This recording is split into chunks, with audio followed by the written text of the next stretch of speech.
Masyadong malayo ang Maynila. Hindi rin natin kilala ng personal na magiging amo mo. Itay, napag-usapan na natin to, hindi ba? Bakit ganyan na naman kayo? Ayoko pong sayangin ang pagkakataon para makapagtrabaho sa Maynila. Bakit kasi kailangan sa malayo pa? Pwede namang dito sa malapit lang. Kaya lang, Tay. Mas malaki po yung alok na sahod doon sa magiging amo ko. Mas malaki po sa alok na sahod dito sa atin. Natatakot lang kasi ako na baka kung ano ang mangyari sa iyo. Napakalayo ko para masakluluhan ka kung sakali. Huwag po kayong mag-isip ng masama. Isipin niyo na lang na inadya na rin na makalayo ako sa lugar na ito. Pansamantala man o pangmatagalan. Nararamdaman ko na ang dahilan ng kagustuhan mo makalayo ay dahil sa nangyari. Kung ano man po yun, pakiusap lang, Itay. Huwag niyo na sanang banggitin. Patawarin mo ako, anak. Kung isa man ako sa dahilan ng kabiguan mo. Aaminin ko po na may konting sama ako ng loob sa inyo. Pero tatay ko pa rin kayo. At wala akong karapatan na magtanim ng galit sa inyo. Sana, anak, makabawi ako sa pagkukulang ko sa iyo balang araw. Ginawa ko lang yun dahil ayaw kitang masaktan, pero sa huli, nasaktan ka pa rin. Kalimutan na po natin ang nangyari, Itay. Tapos na naman yun. Hindi na natin maibabalik pa. Kung pumayag na lang siguro ako noon na magtanang kayo ni Jeremy, hindi na aabot sa ganito. Ang tunay na kulay ng kasama sa trabaho lumalabas kapag wala ang amo. Minsan kapag kaharap, anghel. Pero kapag nakatalikod, demonyo. Ganyan may lalarawan ng mapapel na kasambahay. Walang pakialam kung ikapahamak man ng kasama ang maling gawain. Kung ikaw ang nasa kalagayan ko, hanggang saan ang gagawing pagtitimpe para hindi umabot sa paggamit ng karunungang itim? Para lang maturuan ng leksyon ng mapapel na kasambahay. Mapagpalang araw, Miss Gwen, pati na rin sa mga kapwa ko taga-subaybay sa inyong channel. Tawagin niyo na lamang po ako sa pangalang Aliyah. Tubong masbate at 35 years old na po at may sarili na ring pamilya sa kasalukuyan. May gusto po akong ibahagi sa inyo na sarili kong karanasan tungkol sa paggamit sa karunungang itim. Sana po ang sulat ko na ang mapili sa susunod. Pero bago po tayo magpatuloy sa ating kwento, huwag pong kalimutang mag-subscribe sa bagong channel nating ito. I-like po ang video at mag-comment po sa ibaba. Malaking tulong po ang inyong suporta para maipagpatuloy namin ang pagbabahagi ng mga kwentong kapupulutan ng aral. Panoorin niyo po ito hanggang dulo. At ngayon, ituloy natin ang kwento. Mang Amado! Oh, Shoning, ikaw pala. Si Aliyah nga po pala. Ay, wala, umalis na kanina. Po? Saan siya pumunta? Sa Maynila, doon na siya magtatrabaho bilang kasambahay. Ang layo naman po.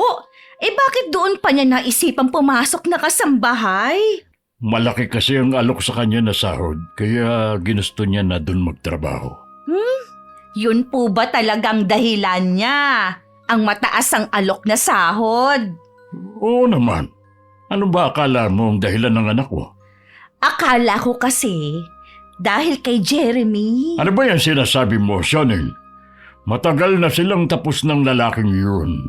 May asawa na si Jeremy. Puso niyo, Mang Amado. Huwag naman kayong magalit. O ikaw kasi kung ano-ano yan sinasabi mo. Pasensya na po. Hindi ko na po uuliting banggitin ang nakaraan nila. Dapat lang, Shoning.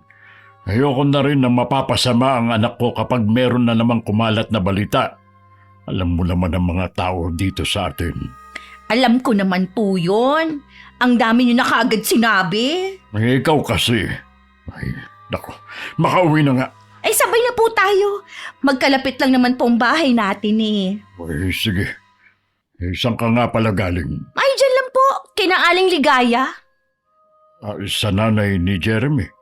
Hindi niyo po ba ako tatanungin kung ano ang ginagawa ko doon? Hindi ako interesadong malaman. Kayo talaga. Hindi naman walang kasungitan. Ganito na ako noon pa. Kahit hindi po kayo nagtatanong, sasabihin ko pa rin. Inatake po sa puso si Aling Ligaya. Dinala na po siya sa ospital. Tignan mo nga naman ng karma. Naniningil na agad sa kanila. Akala mo kasi kesyo may pera, sila na ang Diyos. Habang lulan ako ng bus na maghahatid sa akin sa destinasyon ko, bumalik sa akin ang lahat ng mga naganap sa akin itong mga nagdaang buwan. May boyfriend ako, si Jeremy. May 6 na taon na rin kami at okay naman siya sa pamilya ko. Kabaliktaran sa nanay niya na hindi boto sa akin.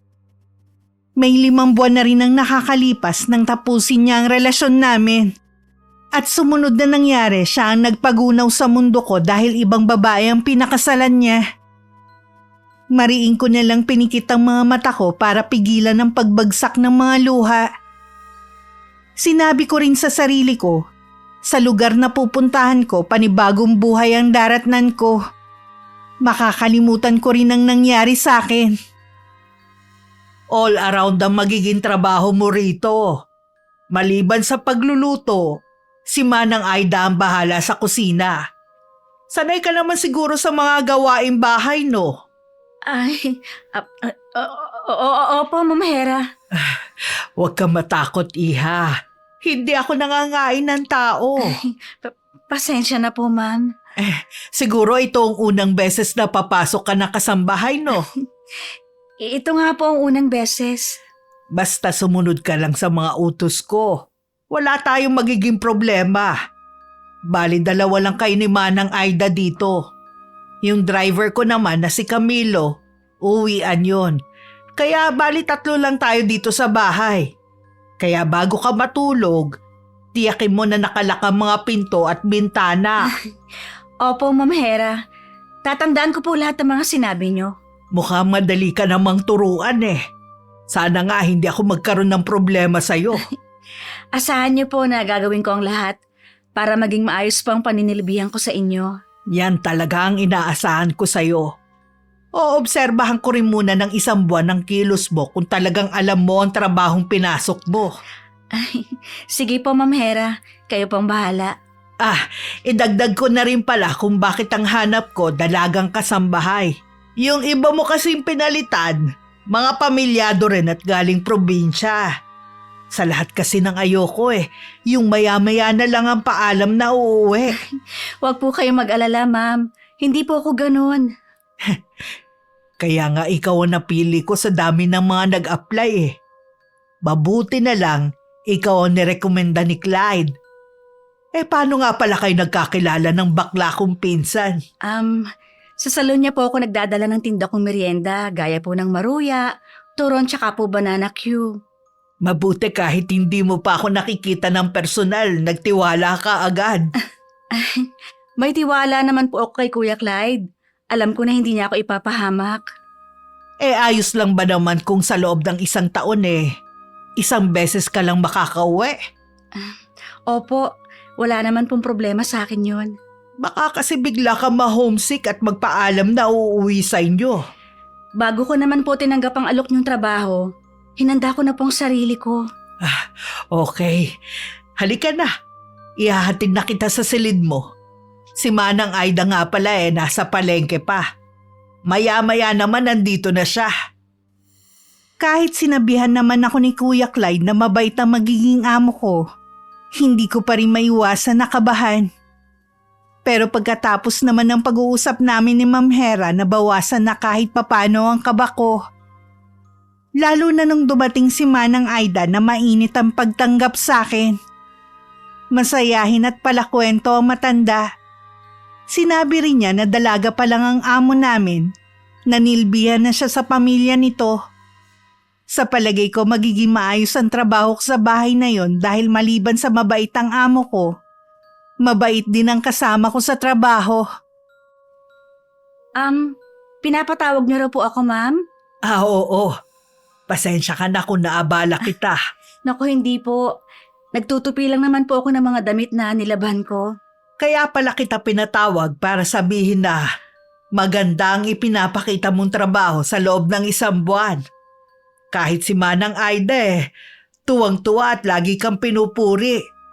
Ang sipag mo raw at may kusa ka sa lahat ng trabaho dito kaya maagang natatapos sa mga gawain mo. Ayoko po kasing madismaya kayo sa akin. Hindi talaga nagkamali sa pagre-rekomenda sa'yo si Clyde. Alam mo naman siguro na mahirap makahanap ng matinong kasambahay ngayon. Mahirap din po na makahanap ng mabait na amo ngayon. Kaya po nagpapasalamat ako dahil kayong naging amo ko. Tayo nga siguro ang nakatadhana na maging mag-amo. Siguro nga po. Siya nga pala. Bukas aalis ako. 1 linggo ako mawawala. Kayo na muna ang bahala dito ni Manang Aida. Ikaw na rin ang bahalang tulungan siya sa gawain niya sa kusina. Matanda na kasi si Manang At marami na rin siyang nararamdaman sa katawan. Opo, ma'am. Baka kailangan niyo po ng tulong sa pag-iimpake? Oo nga. Pwede mo bang linisan ng 2 maleta ko? Ay, sige po. Lilinisan ko muna. Sa loob ng 1 buwan na pagtatrabaho ko sa bahay na yon, wala naman ako naging problema. Basta pinaalalahanan lang ako ni Manang Aida na kapag wala sa mood ang amo namin at pagod, huwag ko muna itong lalapitan. Istrikta din daw si Ma'am Hera pagdating sa kalinisan. Kaya kailangan pulido ang paglilinis. May mga pagkakataon na nagkakamali rin ako sa trabaho pero pinagtatakpan lang ako ni Manang Aida. Gaya ng minsan akong makabasag ng baso. Salamat sa iyo, Aliyah ha. Mabilis ako nakatapos. Malaking tulong ka talaga sa akin. Wala po yun, ma'am. Hindi ko na rin kasi maasahan sa mga ganitong bagay si Manang Aida Pati kasi sa pag-akyat sa hagdan, nahihirapan na siya. Napansin ko nga po na mabilis na siyang mapagod. Nag-aalala nga ako na baka hilingin na sa akin ni Manang na magre-retiro na siya. Paano na ako at ang bahay na to? Ma'am, kung sakali po ba nahilingin niya yun, hindi niyo po siya pagbibigyan? Sa totoo lang, hindi ko alam kung anong sasagot sa kanya. Meron na ba siyang nababanggit sa'yo na gusto na niyang magretiro sa trabaho niya? Wala naman po siyang nababanggit sa akin, ma'am. Siguro, kailangan ko na lang paghandaan ng araw na magpapaalam na siya. Tuwing nagkukwentuhan nga kami, madalas ngang banggitin ni Manang Aida na gusto na niya magpahinga na sa trabaho. Yun din daw kasi ang gusto ng mga anak niya at mga apo. Kaya nga lang nahihiya siyang magsabi sa amo namin. Nagpaalam ako kay Manang na kung pwede kong tawagan ng tatay ko. Pumayag naman siya. Anak, mabuti naman tumawag ka. Namimiss ka na namin ng mga kapatid mo. Ay, pasensya na po kayo, Itay, kung ngayon lang ako tumawag sa inyo. Alam niyo naman po na bago lang ako rito sa trabaho ko. Uy, kumusta ka na dyan? Ang amo mo, mabait ba? Ayos lang po ako dito, tsaka mabait po yung amo ko, Itay. 2 lang po kaming kasambahay rito sa bahay. Nandyan ba ang amo mo ngayon? Wala po siya 1 linggo pong hindi uuwi. Nagpaalam naman po ako kay Manang na tatawag ako sa inyo. Ang swerte mo naman at mabait ang kasama mo dyan. Sobrang bait po talaga ni Manang, Itay. Para na rin po ako nagkaroon ng ina sa katauhan niya. Mabuti naman kung gano'n. Nabawasan ang pag-aalala ko sa iyo. Itay? Ayos lang po ba kayo dyan? Ayos lang kami rito. Huwag mo kaming alalahanin. Kapag dumating po si Ma'am Hera, magpapaalam po ako sa kanya na lalabas ako para makapagpadala ko sa inyo ng pera. Huwag na, Iha. Hindi naman kami nagigipit dito. May trabaho naman ang mga kapatid mo. Ipunin mo na lang yan sahod mo. Hayaan niyo na po sana ako, Itay, na padalan kayo. At saka mag-iipon din naman po ako. Ay, di sige. Ikaw na ang bahala. Basta lagi mong iingatan ang sarili mo dyan, ha? Huwag kang magpapalipas ng oras ng kain mo. Opo, Itay. Iingatan ko po ang sarili ko dito. Marami pa kami na pag-usapan ni Itay bago ako nagpaalam sa kanya. Nangako na lang ako na tatawag ulit bago dumating ang amo ko. Ayaw kasi no na tumatawag sa pamilya ang mga kasambahay niya sa oras ng trabaho o kapag nasa bahay siya. Kaya inabot din ng 1 buwan bago ako nakatawag kay Itay. Mang Amado! Ba? Mukhang masaya kayo ngayon ah. Hindi katulad ng mga nakaraan na lagi kayong malungkot at nakatingin sa kawalan. Ay, tumawag na kasi si Aliyah sa akin. Talaga po? Oy, kamusta na daw po siya? Maayos naman daw ang lagay niya. At mabait ang amo niya. Sinuwerte po pala siya sa trabaho niya ah. Mabuti pa siya, nakaalis na sa lugar natin. Ay, bakit? Gusto mo rin bang umalis? Hindi ko lang po binabanggit sa inyo. Pero gusto ko rin po sanang makapagtrabaho sa malayong lugar. Ay, paano ang mga anak mo kung magtatrabaho ka? Hindi naman po sila pababayaan ng inay kung sa kanya ko iiwan. Mas mainam pa rin kung ikaw mismo mag-aalaga sa mga anak mo. May trabaho naman ang asawa mo eh. Halata po na hindi kayo tsismosong tao. Wala kasi kayong alam eh. Hindi talaga dahil hindi ako interesado na pag-usapan ang buhay ng iba. Eh, kung ganun po, hindi nyo alam na hiwalay na kami ni Gino. Talaga? Hiwalay na pala kayo. Eh, wala naman akong naririnig at walang nababalitaan. Eh, siguro po, may 2 linggo na rin ang nakakalipas. Kinalulungkot ko ang nangyari sa inyo ha. Eh, ano bang dahilan ng paghihiwalay nyo kung hindi mo mamasamain ang pagtatanong ko? Eh, hindi na po kami magkasundo eh. Kahit nun pa. Kaya minabuti na naming maghiwalay. Ay kaya lang, kawawa naman ang mga anak ninyo. Naiintindihan naman po nila ang sitwasyon namin ng tatay nila. Buhay nyo naman yan. Kayo pa rin ang bahalang mag-asawa. Isang araw bago dumating si Ma'am Hera, tumawag ulit ako kay Itay. Nabanggit nga niyan tungkol sa kapitbahay namin na si Ate Shoning. Hindi naman kami malapit ng babae pero lagi kami nag-uusap kapag may pagkakataon. Dahil hindi naman ako interesado sa babae, nakalimutan ko na rin agad ang tungkol sa kinikwento ni Itay sa kanya. Ay, nakakapagod talaga ang mahabang biyahe. O baka dahil nagkakaedad na ako kaya madali na mapagod. Ay, kumusta naman po naging lakad niyo, ma'am? Okay naman. Si Manang Aida nga pala. Alam po niya na darating kayo ngayon, kaya ayun po, pumunta siya ng palengke para maipagluto kayo ng masarap na ulam mamaya. Napakamaalalahanin talaga ni Manang Aida. Isa yan sa mamimiss ko sa kanya kapag nawala na siya dito sa bahay. Ay, siya nga po pala, ma'am. Tumawag po kanina si sir. Ako po nakausap niya. Hindi niya siguro ako makontak kaya dito tumawag sa bahay. Pagod pa ako. Mamaya ko na lang siya tatawagan. Ma'am? Matagal na po ba si sir na nagtatrabaho sa abroad? Ay oo. Kaya nga kami nakapagpundar ng bahay at ilang negosyo eh. Yun nga lang hindi kami binayayaan na magkaroon ng anak. Minsan po talaga, hindi lahat ay ibinibigay sa atin. Totoo yan. Tsaka pagsubok na rin sa atin kung kaya ba nating makontento sa kung anong meron lang tayo. Maswerte pa rin po kayo kumpara sa iba, ma'am. Pangarap po ng ilan ang buhay na meron kayo. Ang maipapayo ko lang sa'yo, bata ka pa naman. Huwag ka lang makontento sa kung anong meron ka. Dapat nangangarap ka rin ng mataas. Opo, may pangarap naman po talaga ako, ma'am. Sa ngayon po ang gusto ko lang makalimot. May boyfriend ka ba? Dati po, pero matagal din po bago kami naghiwalay. Anong dahilan ng paghihiwalay nyo? Palagay ko mahal mo pa siya hanggang ngayon. Mas pinili po niya na magpakasal sa babaeng napupusuan ng kanyang ina. Oh, ang saklap naman. Mahirap talaga nakalaban ng nanay ng boyfriend. Lalo na kung hindi ito boto sa'yo. Pero sana naman, nagawa kang ipaglaban ng lalaki. Kaso nga po hindi. Ngayon mas naiintindihan na kita. kung bakit gusto mong lumayo sa lugar ninyo. Kahit marami naman sana dun pwedeng pasukan na trabaho. Gusto mo palang makalimot. Kaya nga po sobra ako nagpapasalamat sa inyo dahil tinanggap niyo ako bilang kasambahay.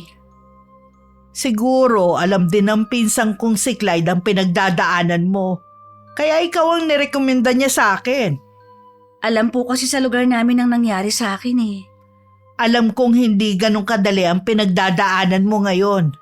Pero alam ko na makakalimot ka rin. Panahon na lang po ang makakapagsabi kung kailan maghihilom ang sugat sa puso ko.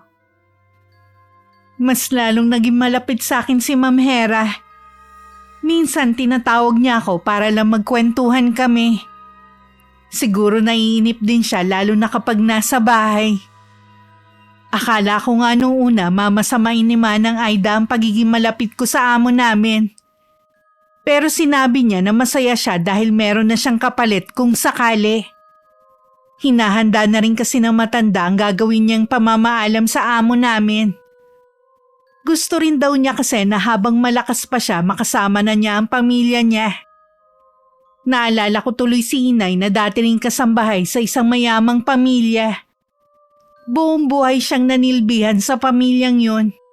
Habang si itay ang nag-aalaga sa aming magkakapatid. Napapansin kong napapadalas ang tawag mo, anak ah. Hindi na po kasi ako pinaghihigpitan ni Ma'am Hera. Basta tapos ko na po yung mga gawain ko sa bahay. Malaki pa yung bahay na nililinisan mo. Tama lang naman po. May 4 na silid at may maliit na garden. Ay, kaya pala parang natutunugan kong lagi kang pagod. Ang laki pala ng bahay ng amo mo at dadalawa lang kayo. Sabi mo yung kasama mo sa pagluluto lang nakatoka. Kaya ko naman po ang paglilinis, itay. Kahit naman po malaki yung bahay na ito, hindi naman po madumi. At saka matanda na po kasi si Manang Aida. Kaya hindi ko na rin po siya hinahayaan na maglinis. Ang bait mo talaga. Pero wag mo sanang abusuhin ang katawan mo ha sa pagtatrabaho. Tinitya ko po sa inyo, itay, na hindi ako masyadong pagod. Siya nga pala, anak. Meron sana akong gustong sabihin sa iyo. Tungkol po saan? May problema ba kayo dyan sa pera? Magpapadala po ako agad. Hindi sa pera, anak. Kung ganun po, itay, tungkol po ba saan ang sasabihin niyo sa akin? Tungkol sa nanay ng dati mong boyfriend. Itay, wala na po akong pakialam sa kanila. Wala na ang nanay ni Jeremy. Paano po nangyari yun? Malakas pa siya sa kalabaw ah. Sa mga narinig ko, sabi inatake raw sa puso. Naitakbo pa yun sa ospital. Tapos gumaling naman. Pagkaraan ng ilang araw kumalat na ang balita na wala na siya. Hindi ko po alam kung anong iisipin ko sa nangyari sa kanya. Yun na ang karma sa kanya. Dahil sa pangmamaliit sa iyo noon. Siguro nga po. Kahit papano nakaganti ka na sa kanya. Ganun na nga po, itay. Hindi talaga natutulog ang Diyos. Kung hindi lang kita iniisip, baka pati si Jeremy. Nako. Ano pong ibig niyong sabihin, itay? Ang ibig kong sabihin baka matagal ko na siyang kinumpronta dahil sa ginawa niyang pagtalikod sa iyo. Hayaan niyo na po siya. Duwag naman ang lalaking yun. Alam kong pagod ka sa maghapong trabaho. Mabuti pa magpahinga ka na. Mag-iingat po kayo dyan. Nang matapos ang tawag, bigla akong napaisip. Wala namang kasing sakit sa puso ang nanay ni Jeremy. Maliban na lang kung itinago nito ang sakit. Nagtataka lang naman ako pero ni awa wala akong naramdaman. Siguro naman hidna ako dahil sa mga masasamang ginawa nito sa akin. Dahil close na kami ni Ma'am Hera, nabanggit ko sa kanya ang tungkol sa nangyari sa nanay ng dati kong boyfriend. Siguro karma na nga nangyari sa kanya. Pero hindi mo dapat ikatuwa yun. Alam ko naman po na masama yun, ma'am. Kaya hindi ako natutuwa. Maaring hanggang dun na lang talaga siya. Mukha po kayong pagod na pagod, ma'am. Gusto niyo po bang masayihin ko kayo? Sige nga, Aliyah. Ilang araw na kasing ngalay na ngalay ang balikat ko eh. Sa dami po siguro ng ginagawa niyo tsaka mga iniisip. Wala namang kasing gagawa ng trabaho, kundi ako pa rin. Sana po makapagpahinga din kayo. Naalala ko tuloy yung laging sinasabi ng itay na wag kong abusuhin ang katawan ko sa trabaho. Tama naman. Kaya lang, sayang kasi kung mapapabayaan ko lang ang negosyo na naipundar namin ng asawa ko. May plano na rin kasi siya na umuwi dito sa atin eh. Napapagod na rin daw kasi siya magtrabaho sa ibang bansa. Pero ingatan niyo pa rin po yung katawan niyo, ma'am. Sabi nga po, mas pahalagahan natin ang kalusugan kaysa sa pera. Kapag natapos ko na ang ginagawa ko, magpapahinga talaga ako. Kahit ilang araw lang dito sa bahay. Tama po yan, ma'am. Sabihin niyo lang po kung anong araw yon para maipagluto kayo ni Manang Aida. Ay, Bakit po, ma'am? dumating na kasi ang pinangangambahan ko. Nagpaalam na sa akin si Manang Aida. Kinukulit na siya ng mga anak niya. Gusto rin po kasi nilang makasama si Manang Aida eh. Naiintindihan ko naman. At wala naman akong balak na pigilan pa si Manang Aida. Hindi ko lang talaga maiwasan na malungkot. Kahit sandaling panahon pa lang po kami nagkakasama, oras na umalis po siya, malulungkot din ako.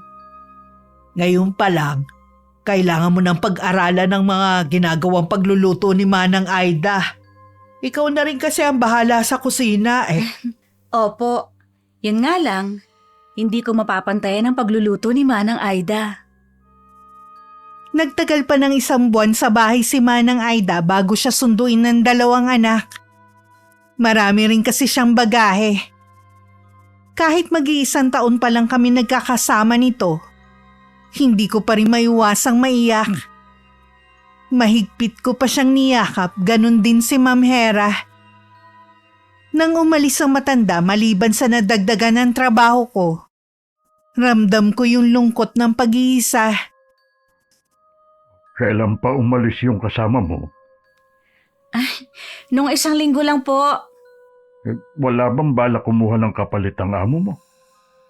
Wala pa po siyang binabanggit eh. Ayoko namang banggitin sa kanya, baka isipin niya pinapangunahan ko siya. Sa laki ng bahay na yan, makakaya mo ba? Oo naman po, itay. Sana makaisip ang amo mo na kumuha ng isa pang kasambahay. Gusto ko rin naman po na may makasama dito. Kaya lang po, mahirap maganap ng makakasundo. Sa bagay na, baka imbis na mapagaan ang trabaho mo, maging problema mo pa ang makakasama mo. Tay, kumusta na po kayo? Ayos lang kami rito. Sana anak, makauwi ka naman. Sabik na kaming makasama ka. Ako rin naman po, itay. Sabi naman po ni Ma'am Hera, makakapagbakasyon ako. Hihintayin ko na lang kung kailan niya ako sasabihan. Oy, sige. Tawag ka lang anak ha. Lagi lang ako nandito para sa'yo. Nang matapos ang tawag, inubos ko lang ang tinimpla kong kape saka na ako bumalik sa ginagawa kong paglilinis sa sala. Mang Amado! Oy! Si Aliyah po ba ang kausap ninyo? Oo! Ikaw talaga, Sean. Basta-basta ka na lang sumusulpot, nakakagulat ka. Pasensya na po kayo. Kamusta na po pala si Aliyah? Ayun, ayos naman siya. Mag-isa na nga lang siya sa bahay ng amo niya. Oh, ano pong nangyari sa kasama niya? Matanda na kasi yun at pinatigil na ng mga anak sa paghahanap buhay. Hindi po ba nagpapahanap ng bagong kasambahay? Wala pa raw sinasabi yung amo niya eh. Kung sakali naman po na magpahanap, nire-recommenda ko na pong sarili ko ha. Ha? Uy, sigurado ka ba? Opo! Tsaka ayaw niyo yun? Magkasama kami ni Aliyah kung sakali. Uy, mas gusto ko nga nakakilala ko ang makakasama ng anak ko pero hindi kasi ako magdedesisyon sa bagay na yan. Sana sa kanya na lang magpahanap ang amo niya. Ipagdasal mo na sana nga magkatotoo yung sinasabi mo. Nang tumawag muli ako noong isang linggo, nabanggit ni Itay na halos araw-araw nga daw pumupunta si Ate Shoning sa bahay namin para magtanong kung nagpapahanap na raw ang amo ko ng bagong kasambahay. Naikwento kasi ni Itay na mag-isa na lang ako sa bahay ni Ma'am Hera at gusto daw ng babae na mag-apply. Buti po kung payagan siya ng asawa niya. Ay, wala na sila. At ang nanay na lang niya ang katuwang sa pag-aalaga sa mga anak niya kapag umi-extra siya. Ah, ganun po ba? Wala pa naman sinasabi si Ma'am Hera kasi.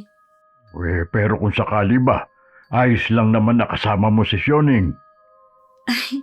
Oo naman po. Mabait naman si Ate Shoning. Kung sakali na sa akin magpahanap si Ma'am Hera, hindi na ako mahihirapan makisama dahil magkakilala na kami. Yun din nga ang iniisip ko. At saka, matutulungan mo pa yung tao. Oo nga po. Atay, teka lang po Tinatawag ako ng amo ko. Baka may kailangan sa akin. Ay, sige anak. Saka na lang ulit tayong mag-usap. Nandito ka lang pala. May kausap ka? Ay, ang tatay ko po. Natapos mo na ba ang mga gawain mo? Alam mo namang ayokong inuuna ang pakikipag-usap sa oras ng trabaho. Natapos ko na po lahat ng mga gagawin ko, ma'am. Yung nga palang silid sa taas na laging nakalak, pakilinisan mo dahil darating ang biyanan ko at hipag. Yun ang gagamitin nila. Kailan po ang dating nila? Bukas bago magtanghali nandito na sila. Tsaka, pakicheck mo na rin yung ref kung ano ang mga kulang. Sige po. Ano nga po palang ipapaluto nyo? Baka magpa-deliver na lang ako. Baka kasi hindi nila magustuhan ng luto mo eh. Nasanay na kasi sila sa luto ni Manang Aida. Sige po. Pasensya ka na, Aliyah, ha? Kahit ako kasi hindi ko type ang luto mo eh. Sana wag sasama ang loob mo. Hindi po, ma'am. Aminado naman po ako na hindi ako masarap magluto, gaya ni Manang Aida. Kapag nagtagal, matututunan mo rin ang magluto ng masarap. Opo, pagbubutihan ko na lang po. Siya nga pala. Nabanggit ko na ba sa'yo nung nakaraan na isang buwan na lang uuwi na ang mister ko? Uuwi na po pala si sir? Wala pa po kayong nababanggit. Kailangan talaga nating paghandaan ang pagdating niya. Medyo masungit pa naman yun at perfectionist sa lahat ng bagay. Tanging si Manang Aida lang ang nakasundo niya nang kunin ko nga ang matanda para magtrabaho sa akin. Alam kasi ng mister ko na dalaga pa si Manang, nasa amin na siya. Gagawin ko po ang lahat para makasundo ko rin si sir. Alam ko naman na magkakasundo kayo. Ang inaalala ko kasi ang mga gawain dito sa bahay. Palautos din kasi yun at baka mataranta ka. Pinag-iisipan ko nga kung kukuha pa ako ng isa pang kasambahay para hati kayo sa gawain Baka kasi dito na rin titira ang biyanan ko at hipag. Dadami lalo ang mga gawain mo. Kung kukuha po kayo ng isa pang kasambahay, may kakilala po ako.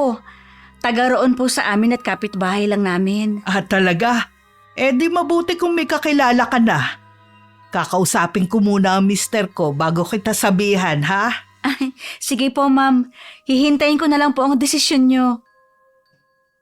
Pagkatapos namin mag-usap ni Ma'am Hera, ginawa ko ng pinag-uutos niya na linisin ang bakanting silid sa taas. Ganun pala kapag hindi nagagamit.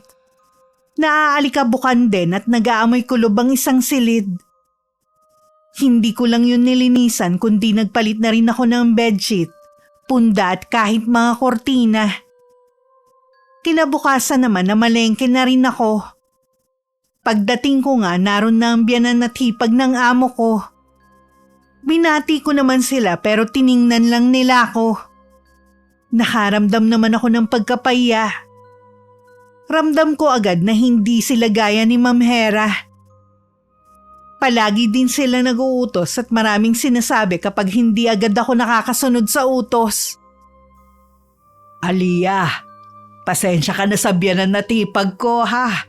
Ganun lang talaga sila. Ay, wala po yun, ma'am. Naiintindihan ko naman po na iba-ibang ugali ng tao.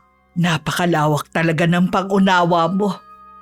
Makakasundo mo rin sila balang araw. Oo naman po. Meron pa po kaya silang ipag-uutos? Hintayin mo na lang. Hindi kasi agad sila natutulog eh. Sana ayos lang na mapuyat ka. Okay lang po yun. Siya nga pala. Nakausap ko na ang mister ko.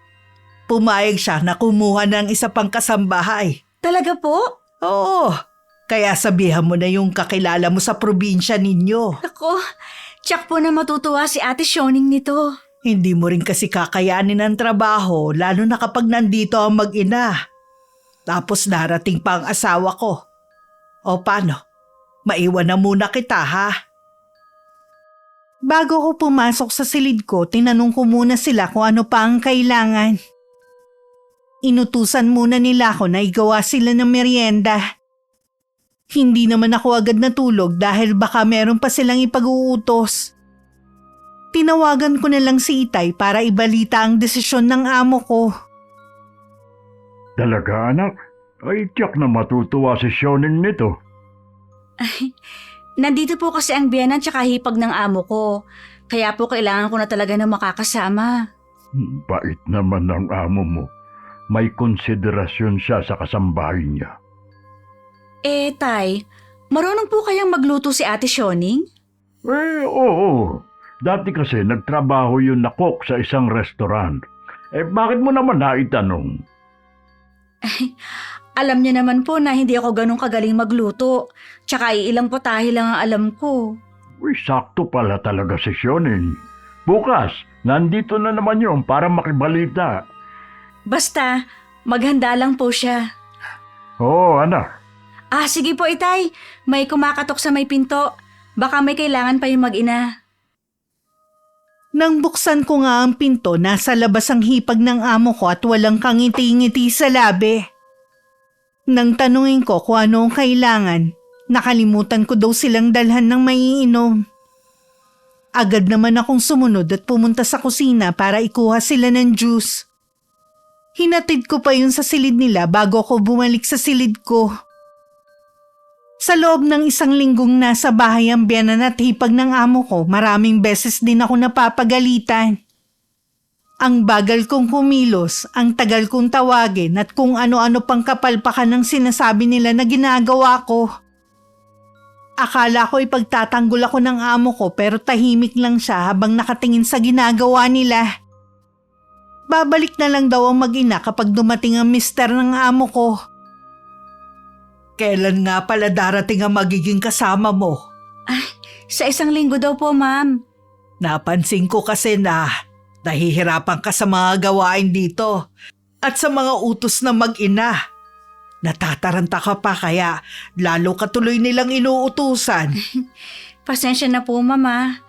Nasanay kasi ako na kayo lang ang pinagsisilbihan ko. Dapat sanayin mo ng marami kaming pagsisilbihan mo. Ayoko magka-problema pagdating ng araw. Opo, ma'am. Alam kong hindi ka sanay na inuutos-utusan tapos may kasungitan pa ang mag-ina. Pero ito kasi ang trabahong pinasok mo eh. Alam ko naman po yun. Hindi naman po ako nagrereklamo. Baka kasi nagtataka ka kung bakit hindi kita pinagtatanggol. Hindi ko kasi pwedeng gawin yun eh. Baka magtampo naman sila at pagmulan pa ng hindi pagkakaunawaan. Alam ko po yun, ma'am. Hindi niyo po ako kailangan na ipagtanggol. Alam mo, sikapin mo na lang na mahuli ang loob nila para makasundo mo pa sila. Puro tango na lang ang sinasagot ko sa lahat ng sinasabi ni Ma'am Hera. Hindi ko na rin kasi alam ang isasagot ko. Umaasa na lang ako na kapag dumating si Ate Shoning, kahit papano mababawasan ang pagkataranta ko sa mga utos ng mga amo namin. Dahil may makakatulong na ako. Pasensya ka na, Ate Shoning, kung naghintay ka sa terminal, ha? May tinapos pa kasi ako eh. Bukas kasi babalik na rito yung biyanan tsaka hipag ni Ma'am Hera. Ayos lang. Hindi naman ako naghintay ng matagal. Huy, Aliyah, Ganda naman ang bahay ng amo mo. Ate, magkasama nga pala tayo sa iisang silid. Pati itong tulugan natin, ang laki oh. Para tuloy gusto ko nang matulog. Mamaya ka na matulog, kumain ka muna. Baka kanina ka pa nagugutom. Naku, kanina pa nga ako nagugutom pero nang makita ko tong bahay ni Ma'am Hera, nawalang biglang gutom ko. Kailan ko ba siya makikilala? Mamaya pa ang balik niya, ate. At habang wala siya, sasabihin ko muna sa iyo yung mga dapat mong malaman.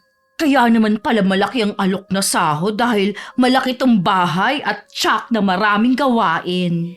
Kahit malaki ito, hindi naman mahirap linisan. Ano nga palang madalas kainin ng amo natin? Sosyal lang kinakain nila, lalo na yung biyanan tsaka hipag ni Ma'am Hera. Kaya nahihirapan akong ipagluto sila. Kaya ang ginagawa na lang ng amo ko, nagpapadeliver na lang ng pagkain. Medyo may ugali pa naman yung mag-inang yun. Ay, huwag kang mag-alala. Ako na ang bahala sa pagluluto. Nagpapasalamat ako dahil nandito ka na, ate. Magtutulungan tayo para mahuli natin ang loob ng mag-ina. Sila lang naman yata ang problema. Malapit na rin palang dumating ang asawa ni Ma'am Hera. Medyo stricto nga daw yun. Iba-iba talaga ang ugali ng mga amo. Ang importante naman, naggagampanan natin ang trabahong nakaatang sa atin. Tama. Oh, kumain ka na muna. Pwede ba, Aliyah? Pagkatapos kong kumain ipasyal mo naman ako sa buong bahay. Oo naman. Yun talaga ang gagawin ko para makabisado mong loob ng bahay. Excited na rin ako makilala ang amo natin, pati yung mag-inang sinasabi mo. Kumain ka lang dyan May aayusin lang ako sa kusina. Aliyah, hindi ba mahigpit sila sa paggamit ng cellphone? Hindi naman. Basta kailangan tapos na yung oras ng trabaho natin. Namimiss ko ng mga anak ko Sa gabi kapag nasa silid na tayo, pwede mo na silang tawagan. Nung gabi si Ate Shoning na nagluto ng ulam para sa hapunan namin. Ako naman na nagsaing para kahit papano may ambag ako. Nakaluto na kami nang dumating si Ma'am Hera. Agad niyang pinatawag si Ate Shoning. Ang bata niyo pa pong tingnan, ma'am. Akala ko po nasa edad 50 na kayo. Malapit na akong mag-60. 2 taon na lang. Totoo ba? Hindi po kasi halata sa inyo Akala ko nasa 30 lang kayo. Talaga bang mukha akong 30? Opo. Ako nga po 32 na, pero mas mukha kayong bata sa akin. Ano po bang sekreto ninyo? Mamaya ipapakita ko sa'yo ang mga ginagamit ko. Mahilig ka rin siguro mag-ayos, no? Ay, opo, ma'am. Sana ayos lang po sa inyo kung naka-lipstick ako kahit nagtatrabaho. Ayos lang naman yon. Ang importante sa akin, maayos ang trabaho. Huwag po kayong mag-alala. Hindi ako mapapahiya sa inyo. Marunong ka bang magluto? Marunong po akong magluto. Kung hindi niyo po naitatanong nakapagtrabaho po ako sa isang restaurant bilang cook. Talaga ba? Di masarap ka nga magluto. Ako pong nagluto ng ulam natin. Kayo na pong bahalang humusga. Tamang-tama, gutom na ako. Pakisabi na lang kay Aliyah na maghain na. Halata sa mukha ni Ma'am Hera na nagustuhan niya ang luto ni Ate Shoning. Noon ko lang din siya nakitang kumain ng marami. Ang sarap mo nga magluto, Shoning. Lahat ng ulam na alam mong lutuin iluto mo, ha? Opo, ma'am. Salamat po, nagustuhan ninyo. Dito sa kusina ang trabaho mo, pero syempre, kapag wala kang ginagawa, tulungan mo rin si Aliyah. Makakaasa kayo, ma'am, na magtutulungan kami ni Aliyah. Yan ang gusto kong marinig. Siya nga pala, babalik na ulit dito sa bahay ang biyanan at hipag ko. Pwede ka bang magluto ng espesyal na putahe? Ay, oo naman po. Bukas mamalengke kayo ni Aliyah. Ikaw na rin ang bahala kung anong lulutuin mo. Basta ang biyanan ko mahilig sa masarsang ulam. Yung hipag ko naman mahilig sa maanghang. Ay, sige po. Ako na pong bahala. Marami pa silang pinag-usapan habang tahimik lang ako sa isang tabi. Kinabukasan 4:00 pa lang umalis na kami para mamalengke. Ganong oras kasi kung mamalengke si Manang Aida noon. Para daw maabutan niya ang bagong katay na karne. Kaya naman wala pang 6:00, nasa bahay na kami. Ang laki pala nung palengke. 3 beses nga akong sinama no ni Manang Aida bago ko nakabisado yung buong palengke. Ako, kabisado ko na kagad. Sa susunod ako na lang mag-isang pupunta ha. Sigurado ka ba, ate? Oo naman. Kung dalawa pa kasi tayo, mas matatagalan. Sa halip na yung isa sa atin naglilinis na sana dito sa bahay. O di sige, kung kaya mo na mag-isa. Huwag mo munang intindihin yung pag-aayos sa mga pinamili natin. Magsalang ka na lang ng sinaing at ako nang bahala sa ulam. Madali lang naman magluto ng ulam eh. Kadalasan, itlog lang ang almusal ni Ma'am Hera. Ngayong nandito na ako, gusto ko kahit ang almusal ng mga amo natin espesyal. O sige, ikaw ang bahala. Total naman, ikaw ang nakatoka sa kusina. Kahit ang almusal na hinanda ni Ate Shoning sa amo namin, pinuri rin. Lagi pang bukang bibig ni Ma'am Hera na mapaparami daw lagi ang kain nito. Lahat ng hinanda ng araw na yun, hindi ko alam. Tuwing magtatanong ako, lagi naman akong tinataboy ni Ate Shoning. Gawin ko na lang daw ang ibang trabaho.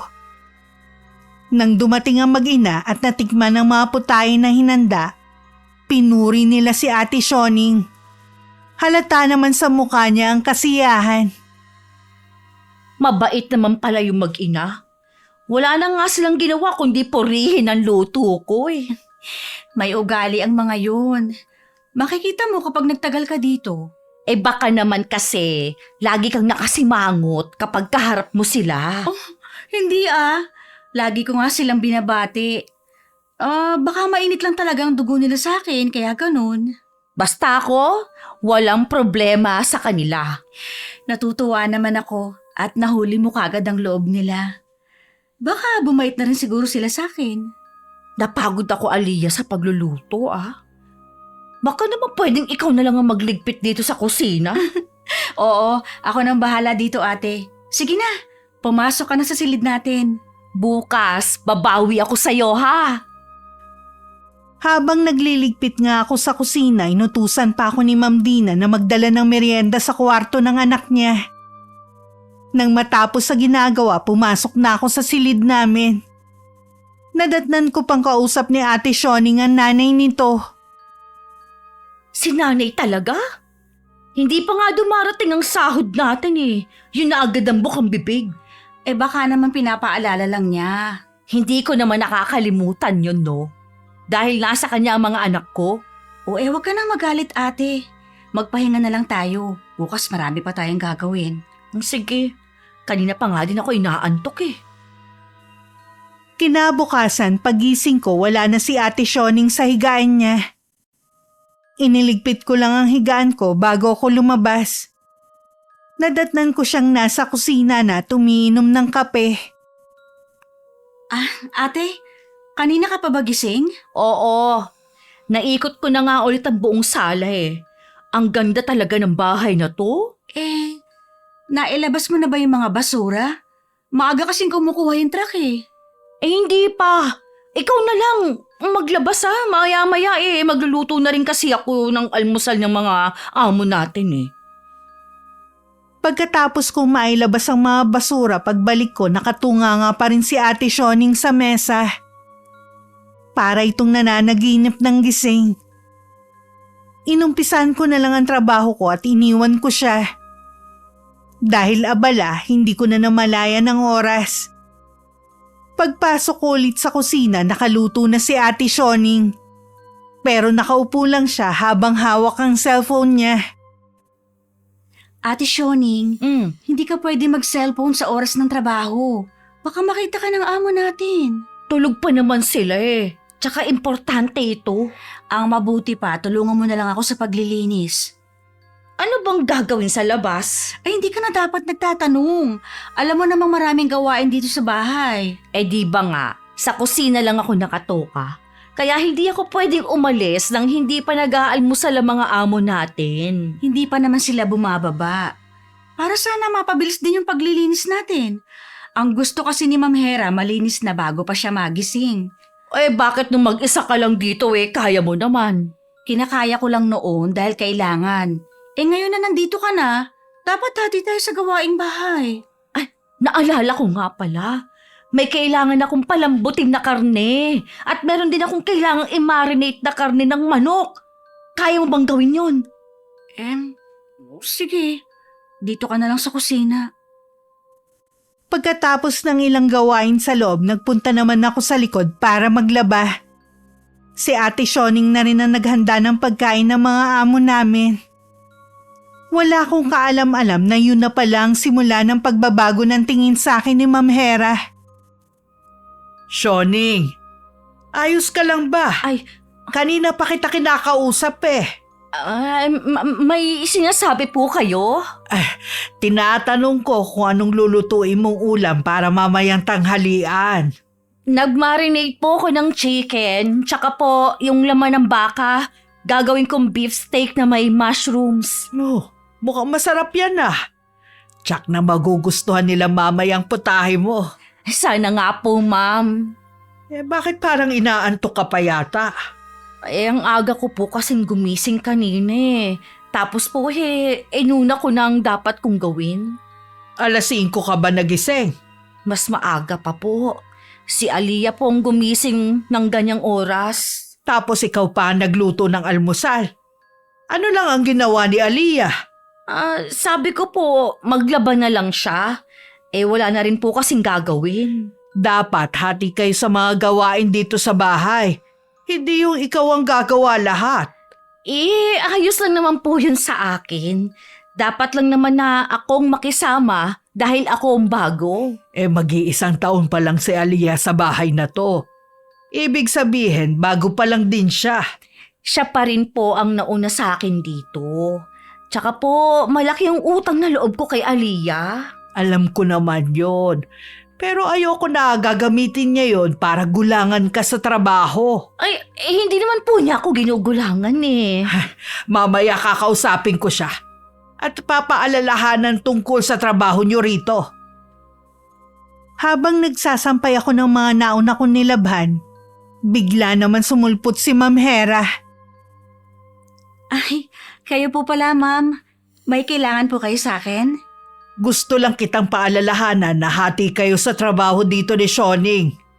Yung nga lang prioridad niya ang pagluluto. Alam ko naman po yun. Mayroon po bang sinabi si Ate Shoning? Kararating lang niya, pagod na agad siya sa mga gawaing bahay. Nagluto lang naman po siya. Paano siyang napagod? Bakit sabi niya? Mas nauna siyang gumising sa'yo. Oo nga po. Pero ako naman po ang gumawa ng mga gawain dito. Ikaw ang nagrekomenda sa kanya. Pero bakit parang may problema sa pagitan ninyo? Wala pong problema sa akin, ma'am. Masaya pa nga ako na natutulungan ko siya. Hindi ko alam kung sino ang nagsasabi sa inyo ng totoo. Pero paaalalahanan na lang kita. Ayoko magkaroon kayo ng hindi magandang pagkakaunawaan. Opo, ma'am. Naging palaisipan sa akin kung bakit kailangan yung gawin ni Ate Shoning. Kaya naman nung kami na lang ang nasa bahay, kinausap ko siya ng masinsinan tungkol sa sinabi ni Ma'am Hera. Hindi ko alam kung bakit niya yung sinabi, ha?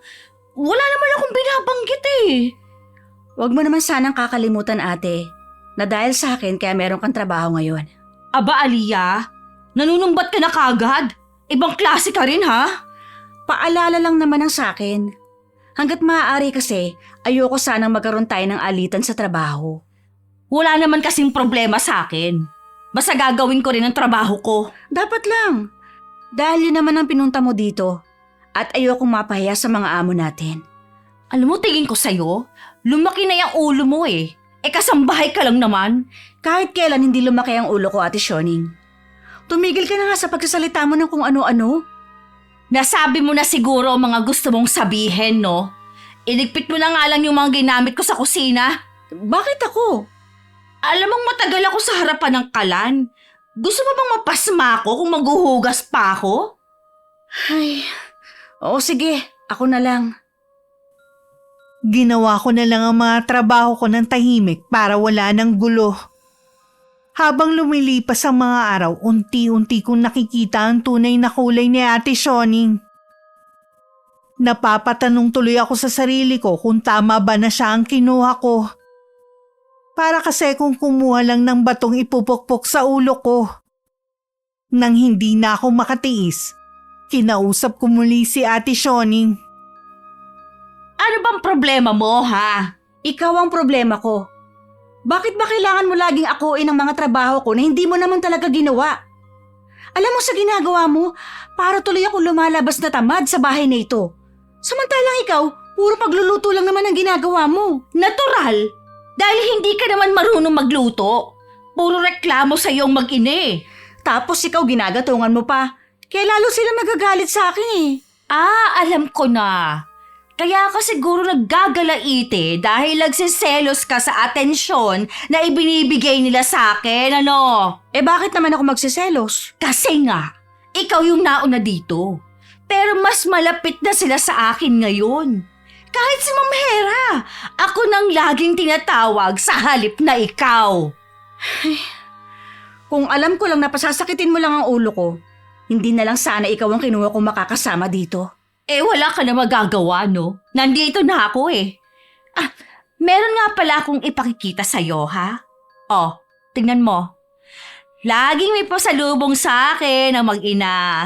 O ano, talo kita, no? Wala akong pakialam kung sumipsip ka man sa mga amo natin. Siguro, gawain mo na talaga yan noon pa. Mula ngayon, ha? Dahan-dahan ka na sa pagsasalita mo. Baka sa sunod na araw, mawalan ka ng trabaho. Ako po talaga tinakot mo, ha? Tsaka ka lang siguro maniniwala kapag nangyari na. Hindi ako natatakot na mawalan ng trabaho. Kung gusto mo, solohin mo na tong bahay na ito. Dahil sa emosyon ko, hindi ko na napansin ang pagdating ni Ma'am Hera. Nakatalikod ako sa may pinto kaya hindi ko nakita ang pagdating niya. Bigla naman umiyak si Ate Shoning na ipinagtaka ko. Ano nangyayari dito? Wala po, Ma'am Hera. Hindi ka iiyak kung wala lang. Aliyah, inaway mo ba si Shoning? Hindi po, ma'am. Nag-uusap lang po kami. Di ba kinausap na kita?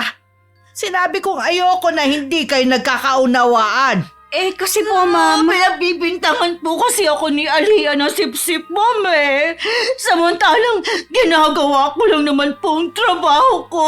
Hindi po totoo ang sinasabi niya, ma'am. Aliyah, hindi porke pinupuri siya sa luto niya, sip-sip na siya. Kung tatratuhin mo lang na hindi maganda si Shoning, sana hindi mo na lang siya nirekomenda. Mabuti pa po, Ma'am Hera. Aalis na lang po ako sa bahay na to. Ayoko na pong lumala ang alitan namin ni Aliyah. Alam kong kailangan mo ng trabaho, lalo na ngayon. Maging ikaw, Aliyah. Kaya tapusin ninyo ang iringan na yan.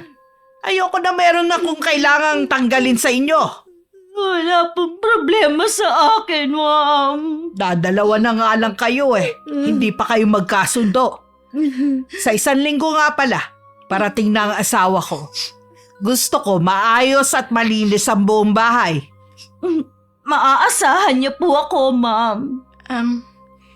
Ganon din po ako. Ito na sana ang huling beses na makikita ko kayong nagtatalo. Magkababayan pa naman kayo at iisang baryo pa. Nang tumalikod si Ma'am Hera, umalis na rin ako. Mula ng araw na yun, iniwasan ko na si Ate Shoning. Hindi ko na rin siya sinisita. Itinanim ko na lang sa isip ko na mag-isa lang akong kasambahay sa bahay na yon. Kaya ako lahat ang gagawa sa mga gawaing bahay. Hanggang sa dumating si Sir Andre. Tahimik lang ako na bumate, hindi kagaya ni Ate Shoning na nagpakita agad ng gilas. Ang gwapo ni Sir Andre, ano? Sa tagal na niya sa abroad, nagmukha na siyang Arabo. Hindi rin halata na nasa 50, mahigit na siya. Huwag mo sanang kakalimutan, na asawa siya ng amo natin. Ay, hindi ko naman yun nakakalimutan, no? Yun naman pala eh. Tigilan mo na yung pagpapantasya sa kanya. Di naman sila bagay ni Ma'am Hera. Nung magtabi sila kanina, nagmukha silang mag-ina. Bakit ka baliktaran na yata yung sinasabi mo sa amo natin? Dati wala ka nang ginawa kundi purihin siya na ang bata niya pang tignan. Alam mo, para kang kahapon lang pinanganak, no? Natural, bobolahin kong amo natin. Alam nga naman magsabi ako ng totoo. Sana lang ate, huwag kang gagawa ng dahilan para magkagalit ang mag-asawa. Ang sama naman ng pagkakakilala mo sa akin. Bakit? Ano ba sa tingin mong gagawin ko? Nakita ko kanina ang malalagkit mong tingin kay Sir Andre. Alam ko meron kang binabalak. Huwag mo sanang hayaan na masira ang tiwala ng mga amo natin sa iyo. Kung ako sa'yo, huwag ka na lang makialam sa akin. Hindi ako nangingialam sa iyo. Nagpapaalala lang. Hindi ko kailangan yan. Huwag mong kalilimutan na mas matanda ako sa'yo. Ay naku, bahala ka na nga sa buhay mo. Ay, total naman, hindi pa tayo inaantok. Magkwentuhan muna tayo ng tungkol sa probinsya natin. Ano naman ang pagkukwentuhan natin? Tungkol kay Jeremy. Hindi ako interesado. Talaga ba? Matagal na kaming tapos. Nakikita ko pa rin sa'yo na nasasaktan ka. Pwede ba ate? Wala ka nang pakialam sa nararamdaman ko. Bakit bang sungit mo, ha? Ganyan ba talaga ugali mo? Kaya ka siguro inayawan ni Jeremy eh. Matanong nga kita, ganyan ba talagang ugali mo? Maliban sa sipsip, mapapel ka pa. Anong sinabi mo? Hindi ko na problema kung di mo ako narinig. Pati paninira sa akin ginawa na rin ni Ate Shoning. Dahil malapit siya sa mag-ina, sa kanila siya laging nagkukwento ng kasiraan sa akin.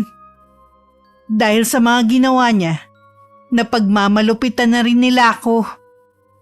Naabutan pa akong umiiyak ni Ma'am Hera sa loob ng banyo habang nililinis ang sarili. Sa akin kasi ibinuhos ng biyanan niya ang sopas kanina. Ayos ka lang ba?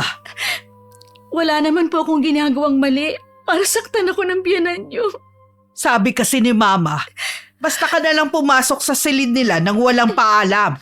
Sabi po kasi ni Ate Shoning, pinapatawag ako kaya ako pumunta doon. Bakit sabi ni Shoning, basta ka na lang pumasok at merong hinahalungkat doon? Hindi po totoo yan, ma'am. Hindi ko na alam kung sino paniniwalaan ko sa inyo. Lagi na lang po akong nasasaktan ng biyanan ninyo. Kahit wala naman akong ginagawang mali. Hindi ko na po kayang ginagawa nila sa akin. Ano ngayon ang gusto mong gawin? Magpapaalam na po ako sa inyo, ma'am. Ano? Hindi ko na po kaya tumagal dito. Hindi ka maaaring umalis. Kawawa naman si Shoning kung siya lahat ang gagawa ng gawain dito. Mabuti nga po yun eh. Para maranasan niyang trabaho dito. Bahala na po kayo kung ayaw niyo maniwala sa akin. Pero ako po lahat ang gumagawa dito, ma'am. At pagluluto lang ang ginagawa niya. Pero sabi niya sa amin, Lahat po yung kasinungalingan lang niya. Alam ko po na nakuha niya ng loob niyo. Sana maalala niyo kung paano ang trabaho ko noon. Minsan wala kayong narinig na reklamo kay Manang Aida. kung nahihirapan ka na sa bahay na to, hindi na kita pipigilan na umalis. Pero sana hintayin mo munang makahanap ako ng kapalit mo. Sana po makahanap na agad kayo.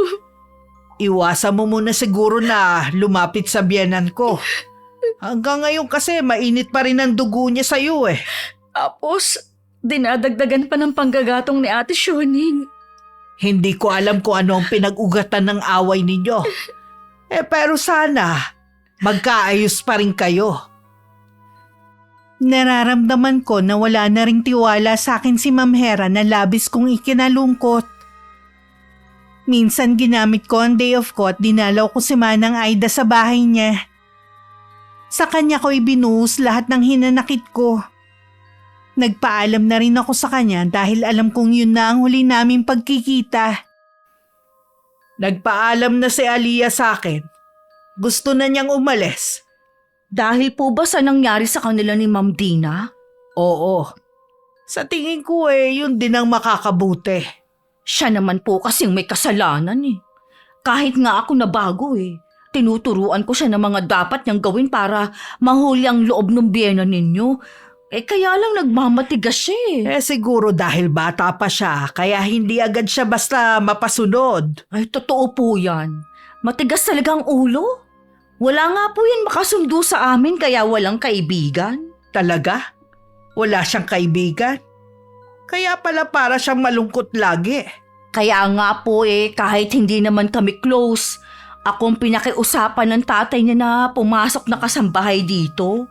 Bilib nga ako sa iyo at mahaba ang pasensya mo sa kanya. Malaki pong tanda ko sa kanya, kaya tama lang na akong magpasensya. Sa totoo lang mas naniniwala ako sa mga sumbong mo kaysa sa kanya. Kahit asawa ko, pinupuri ka dahil lang sipag mo raw. Tuwing makikita ka nga daw niya wala ka nang ginawa kundi maglinis dito sa bahay. Samantalang si Aliyah, hindi daw niya mahagilap kung nasaan. Madalas po siya dun sa likod. Lagi pong may kausap sa cellphone. Minsan ko na siya nahuli dati. Lagi pa rin pala niyang ginagawa. Ayoko lang naman pong sabihin sa inyo at baka lalong magalit sa akin Hanggat maaari po kasi, ayoko na ng gulo. Nahihiya rin kasi ako sa inyo Tama lang siguro na paalisin ko na siya. Huwag ko nang hintayin na makahanap ako ng kapalit niya. Kayo pong bahala, ma'am. Kung ano ang sa tingin ninyo na makakabuti, yun po ang gawin ninyo. Sayang. Gusto ko pa naman si Aliyah. Akala ko pa naman yun ang totoo niyang ugali. Huwag po kayong manghinayang, ma'am, sa kanya. Mas marami pa pong karapat dapat na maging kasambahay ninyo. Naaawa rin kasi ako sa ginagawang pananakit sa kanya ni Mama Hindi ko naman kasi mapagsabihan ng biyanan ko. Paano po kasi ginagalit din niya si Ma'am Dina? Sumasagot pa po kasi siya kapag pinagsasabihan. Talaga? Sumasagot pa siya? Opo, kaya lalong na high blood ang biyenan ninyo. Ayoko na rin po siyang pagsabihan pa dahil ako na naman po ang lalabas na masama. Mamaya pagbalik ko kakausapin ko ulit siya. Alam ko na ilang araw na lang ang ilalagi ko sa bahay na yun. Kaya minabuti ko nang ayusin ang mga gamit ko. Kung ano ang dala ko nung dumating ako, yun din ang dadalhin ko paalis. Kahit alam kong hindi na ako magtatagal sa bahay na yun, pinagbuti ko pa rin ang trabaho ko.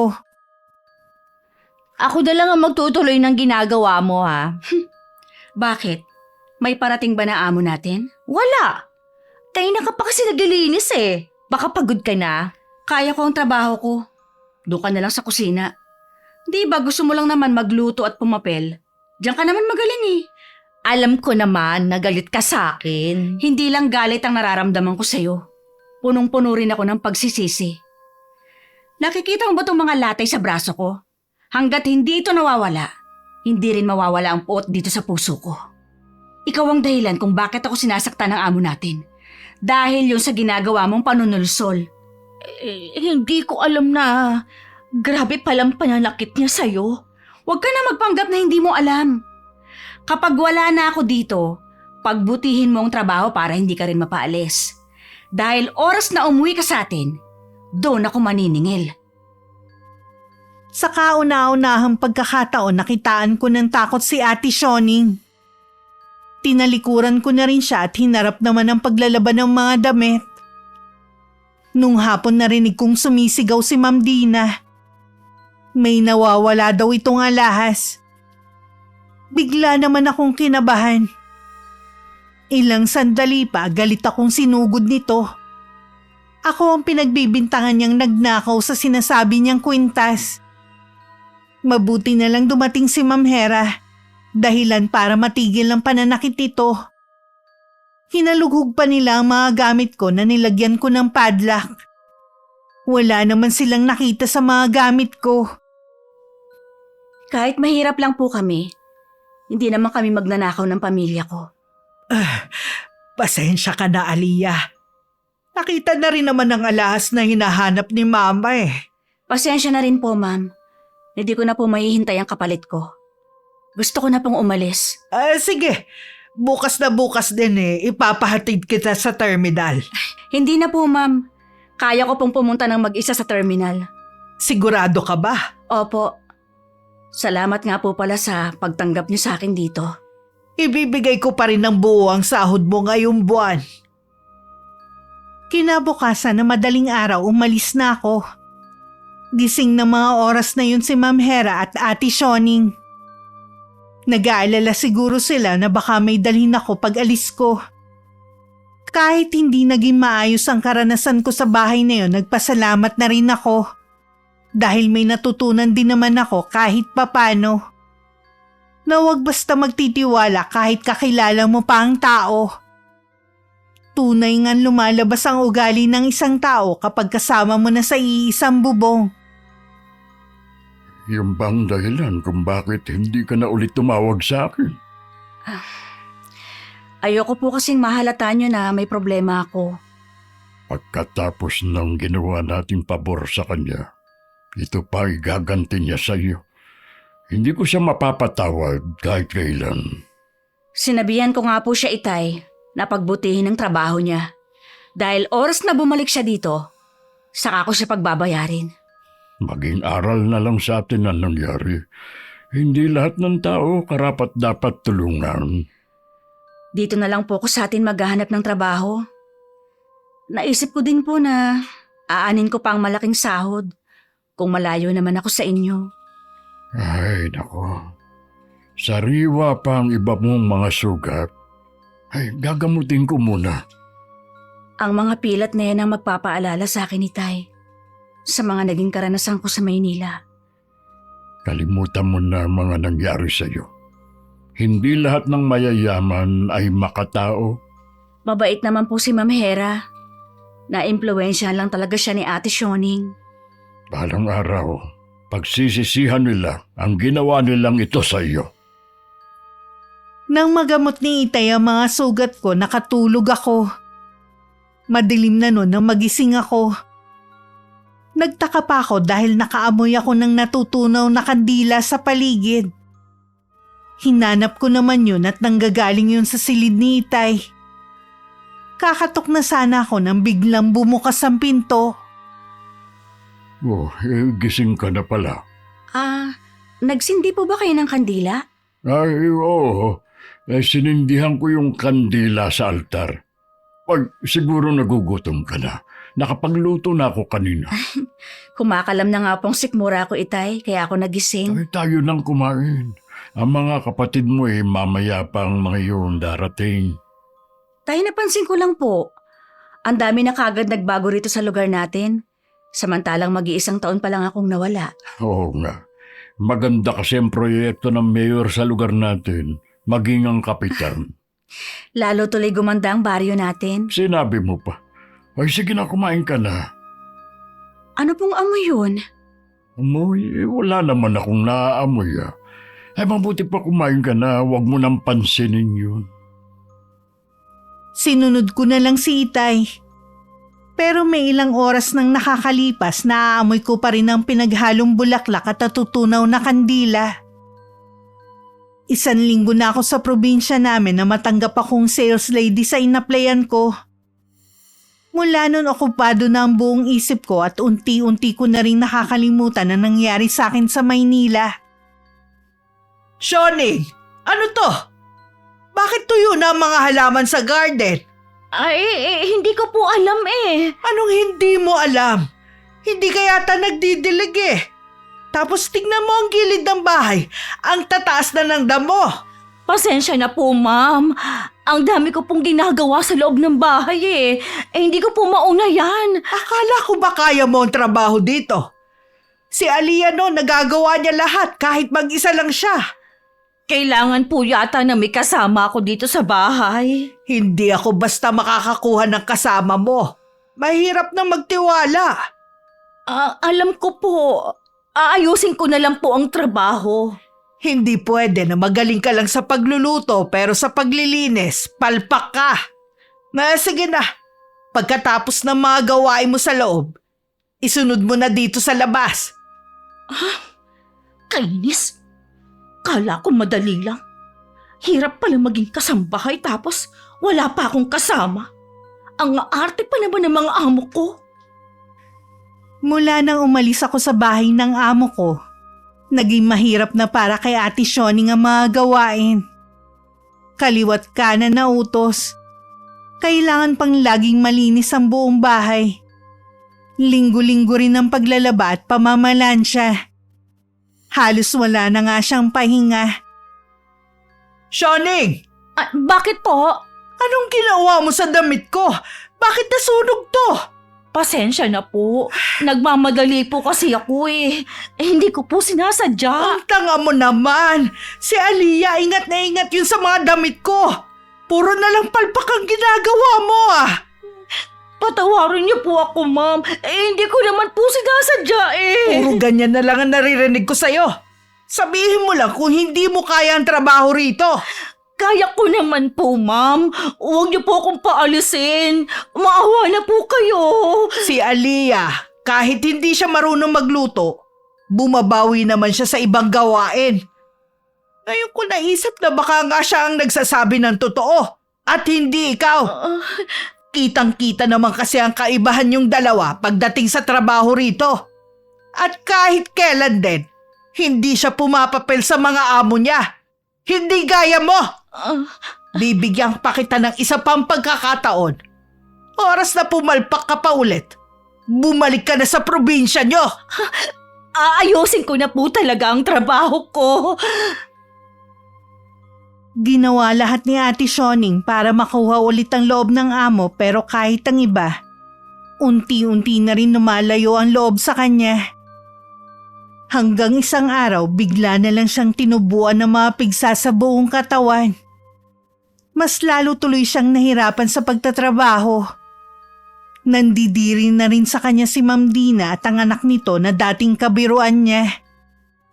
Nang ipatawag siya ni Ma'am Hera, may ideya na siya kung bakit. Di ba sabi ko sa'yo, magpa-check up ka. Nakapagpatingin na po ako sa doktor, ma'am. Naresetahan na rin ako ng gamot kaya lang po eh. Lalong nangati at lumala po yung sakit ko sa balat. Hindi ka kasi pwedeng magtrabaho ng ganyan ang kalagayan mo. Hindi na nga nawawalan ng mga langaw sa loob ng bahay at ang amoy malansa. Alam mo naman kung saan nanggagaling yon. Hindi ko nga po alam kung bakit nagkaganito ang balat ko eh. Ang mabuti mong gawin, umuwi ka na muna sa inyo. Doon ka magpagaling. Magpatingin ka rin ulit sa doktor. Hindi po ako pwedeng umuwi sa amin, ma'am. Kailangan ko po ng trabaho. Hindi naman pwedeng magtiis na lang kami dahil sa kalagayan mo. Kung hindi po ako mapagaling ng doktor, may palagay po ako na kinukulam ako. Tingin mo ba sa amin, tanga? Para basta na lang maniwala sa sinasabi mo? Maniwala po kayo, ma'am.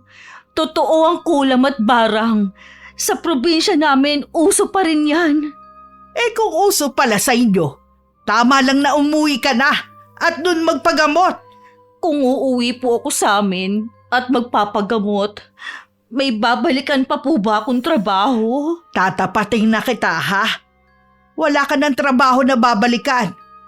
Hindi na maayos ang trabaho mo sa amin. Pasensya ka na. Nagkamali kami na kunin ka at paalisin si Aliyah. Kahit si Mama nagsisisi sa ginawa niya rito eh. Kasalanan ko po lahat. Ito na ang karma ko sa mga ginawa kong kasalanan. Kapag umuwi ka sa inyo, humingi ka ng tawad kay Aliyah. Hindi pa naman huli ang lahat eh. Ibibigay ko pa rin ang buo ang sweldo mo para may magamit ka pa rin sa pagpapagamot. Sige po, ma'am. Aayusin ko na po mga gamit ko. Sa totoo lang, mas masaya ako sa trabaho ko ngayon. Halos kasing edad ko lang kasi ang mga kasama ko at lahat sila kasundo ko. Hindi ko rin kailangan gumising na maaga para pumasok. Napagtanto ko na hindi naman pala kailangan lumayo para makalimot. Kailangan lang talaga makahanap ng pagkakaabalahan. Kahit nagkakasalubong pa kami ni Jeremy, wala na yung sakit at pagkailang. Para na lang siyang ordinaryong kakilala para sa akin. Ay, pasensya na po kayo, Itay. Tinanghali ako ng gising. Ayos lang, anak. Day off mo naman ngayon. Ay, siya nga pala. Meron akong ibabalita sa iyo. Ano po yun, Itay? Si Sioning, nandito na ulit. Talaga po? Kailan po siya dumating? Hindi ako sigurado pero sabi ng ilan may 1 linggo na raw. Ayaw lang daw nitong lumabas ng bahay. Ay siguro'y nahihiya sa iyo.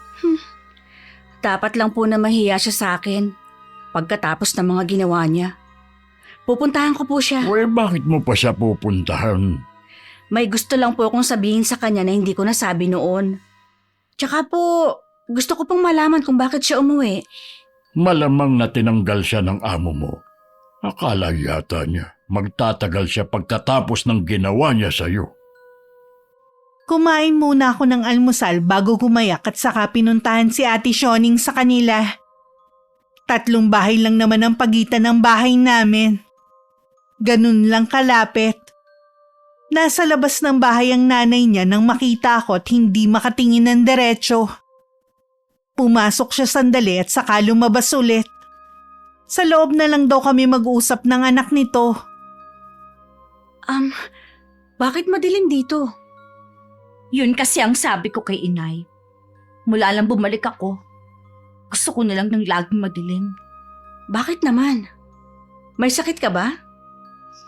Mas matindi pa sa sakit ang dumapo sa akin. Para itong sumpa. Kung may sakit ka, dapat nagpapacheck up ka sa doktor. Walang magagawa ang doktor. Tingnan mo kung anong klaseng sakit sa balat ang dumapo sa akin. Bago pa ako makakilos, biglang bumaha ang liwanag sa silid na yon. Hindi ko maiwasang mapasinghap ng malakas na makita ang mga sariwang sugat sa buong katawan ni Ate Sioning. Ang iba tumutulo pa ang dugo. Ang mga binti niya nabubulok na dahil sa lala ng sugat nito.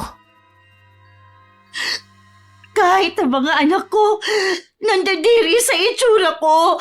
Kaya mas binabuti nilang sumama na lang sa kanilang ama. Ano daw ang naging sakit mo? Wala akong sakit. Kinulam ako. Alam ko, may kinalaman ka sa nangyari sa akin. Ate Sioning, huwag mo akong pagbibintangan sa nangyari sa'yo. Walang ibang gagawa nito sa akin kundi ikaw. Wala akong kinalaman sa nangyari sa'yo.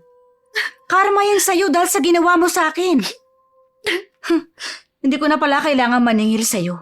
Aliyah, nakikiusap ako sa'yo. Patawarin mo ako. Gusto ko na ulit bumalik sa dati. Maawa ka sa akin. Umalis na lang ako kesa pakinggan ang mga sinasabi ni Ate Sioning. Kung totoo nga ang kinukulam siya, hindi ko para gawin yun sa kanya.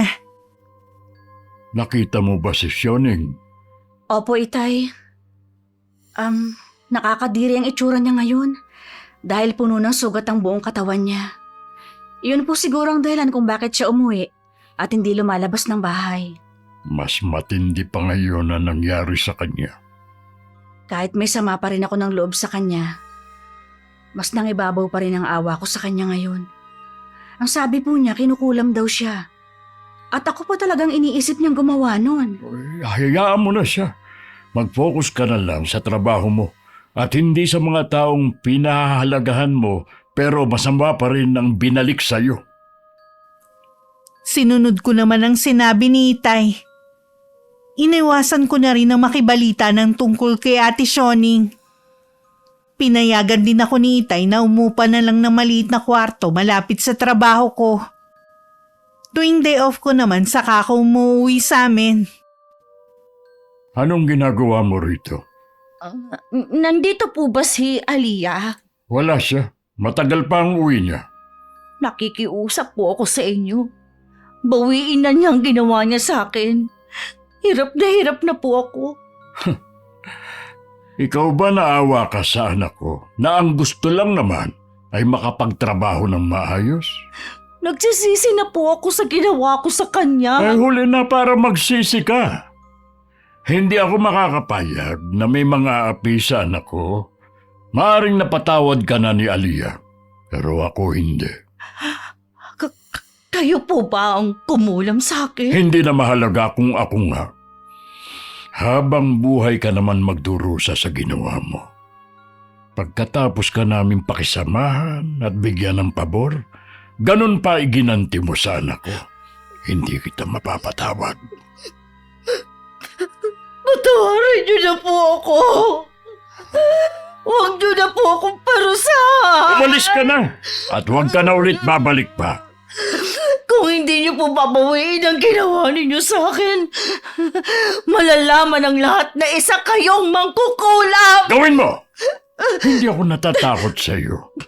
Mas dapat niyang matakot ka pa sa akin eh. Demonyo kayo! Hindi na ako nagtataka kung kayo rin ang kumulam sa nanay ni Jeremy! Ako nga. Dahil walang ama na papayag na basta na lang tapakan ng pagkatao ng anak. Balang araw, kakarmahin din kayo sa ginawa ninyo! Hintayin nyo lang ang balik sa inyo! Libre lang naman ang maging mabuti sa kapwa. Lumingon sa mga taong gumawa ng mabuti sa atin. Pero may mga tao talaga na sa kabila ng kabutihan sa kanila, kasamaan pa rin ang ginagante. Kapag bumalik naman sa kanila ang karma, magsisi man, hindi lahat nabibigyan ng pangalawang pagkakataon.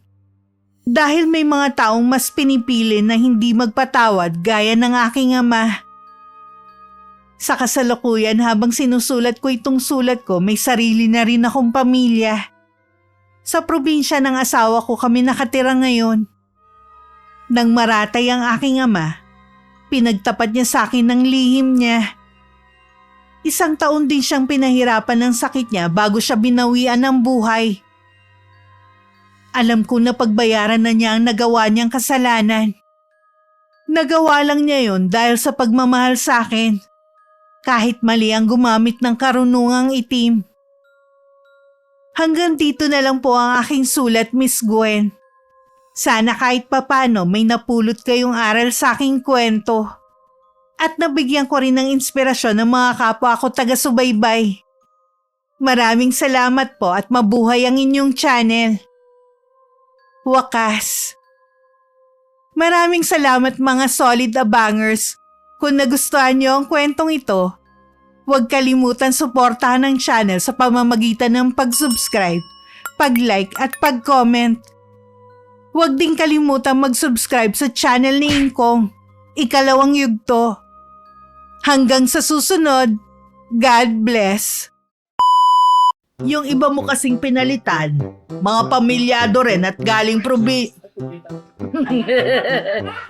Basta, maghanda lang kamon siya, Shui. Nag-i-inchik. Ito na sana ang huling beses na makikita ko kayong... Ano ba yung makikita? Sorry.